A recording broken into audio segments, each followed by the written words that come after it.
యూఎస్డిఎక్స్ అంటే ఏంటి? Unique smart contract decentralised stable coin. USDX అంటే. డీసెంట్రలైజ్డ్ ఫ్యూచర్ గురించి కలలుగనే వాళ్ళకి ఇదొక మంచి అద్భుతమైనటువంటి అవకాశం.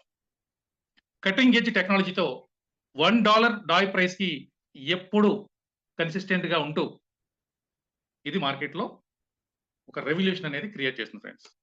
పాలిగాన్ బ్లాక్ చైన్ మీద బిల్డ్ చేయబడింది. నాన్ బైబుల్ టోకెన్ ఎక్స్‌చేంజెస్‌లో అందుబాటులో ఉండదు. కేవలం కమ్యూనిటీ డ్రివెన్ ప్రోగ్రామ్ ద్వారా మాత్రమే మనకు లభిస్తుంది. ట్రిగర్ ప్యాక్ టెక్నాలజీ అనే ఒక ఇన్నోవేటివ్ కాన్సెప్ట్‌తో $1 ప్రైస్‌కి ఎందుకు కన్సిస్టెంట్‌గా ఉంటుంది అనేది క్లియర్‌గా మనకి చూపిస్తూ మార్కెట్‌లోకి వచ్చేసింది ఫ్రెండ్స్. Fully decentralised. మనకి ఎలాంటి భయాందోళన అవసరం లేదు. టోటల్ ప్రోగ్రామ్ మొత్తం కూడా డీసెంట్రలైజ్డ్.